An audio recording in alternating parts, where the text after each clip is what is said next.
Hello FPL managers, welcome back to the channel. It's been a while since I posted the last video, been under the weather. Finally the international break is coming to its end and we'll have some weeks of club football again. As some of the most owned FPL players featured in their national sides, we are witnessing some yellow flags due to injuries they picked up. Considering all of this, I present you a wildcard draft for all of those who activated the chip. I've assessed teams of other YouTubers too, and I've brought in 3 differentials in my side that would pay off really well in the longer run. Before I start, I would like to thank you all for making me reach 300 subs. If you are new to the channel, please subscribe and enjoy the loads of fantasy content on the channel.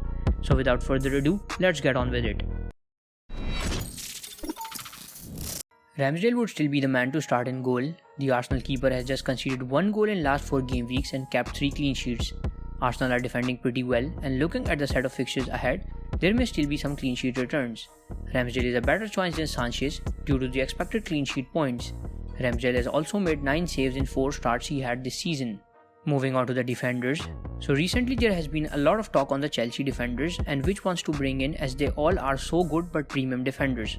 Chelsea is obviously defensively very strong and they have enjoyed their share of clean sheets this season too. Azpilicueta is more like a Trent Alexander-Arnold type defender. SP and Alonso both are good options as they provide attacking returns alongside the clean sheet points. The second premium defender I've invested in is Van Dijk. I could have opted for Ta, but I'm low in the budget, and in order to do so I would have to downgrade SP too. Some of you might have similar issues like me with the budget, so in that case Van Dijk can be a fruitful option as he can obviously cover the clean sheet points at the very least, and a Chelsea defender won't be sacrificed in this scenario who provides attacking returns.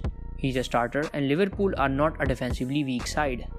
The third pick, Cancelo, has become a Man City asset for the ones who owned him. He's also pretty creative and is sometimes involved in goals. Manchester City is definitely a very strong defensive team. Surprisingly, he hasn't been rotated yet, so he may turn out to be a solid option to invest in. Moving on to the midfielders, Son is another differential I found in the midfield. People are not really considering him as a good option this season. There are of course multiple reasons for that. Spurs have a new manager and they are not playing the same football they did.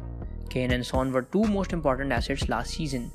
If we look at Son, he has returned in 3 fixtures, 2 of which was in the recent games back to back.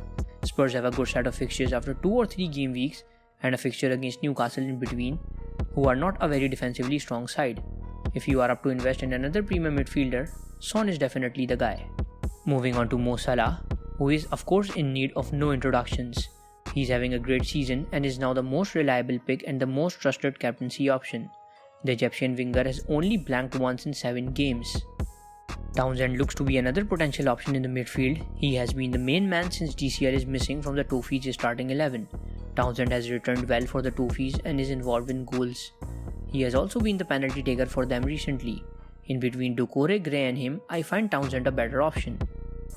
Rafinha remains in the side as the Brazilian has continued to impress this season too. He's the most creative player from the Leeds side and recently he made his debut for Brazil as he registered 2 international assists in that game too. He is definitely a doubt for game week 8 due to Brazil's fixture on Friday, but someone from the bench will replace him in our side. I'd still advise to keep him for the good set of fixtures he has and his attacking abilities.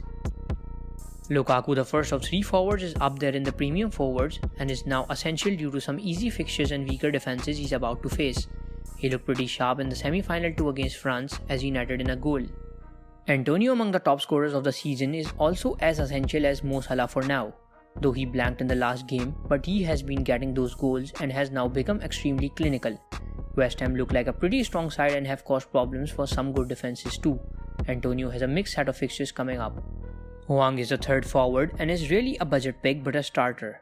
A lot of managers have opted him over Jimenez as he saves up the budget and is involved in goals for Wolves. Though Jimenez is a more reliable option, Hwang may just become a good cheaper option if he continues to return points. Moving on to the bench, I've got Foster as a second keeper who is less likely needed but can be handy in bad situations. He's being offered at a price of 4 million and is getting minutes. Livramento and Longstaff are both starters and cheap options. In some cases, they may replace a player from playing 11 if he doesn't feature. The managers who do not want to switch to Lukaku may very well stick to Ronaldo this week. If you've got a free transfer, use it elsewhere because Leicester has been sloppy in defense too and they've conceded the most shots in goal. You can then bring Lukaku in game week 9 against Norwich. So this is it for the wildcard draft. I will upload the team selection video too sooner. Please hit the subscribe button and drop a like. You can interact with me on here in the comments. or on the Twitter handle, link in the description below. Thank you for watching FPL Experts.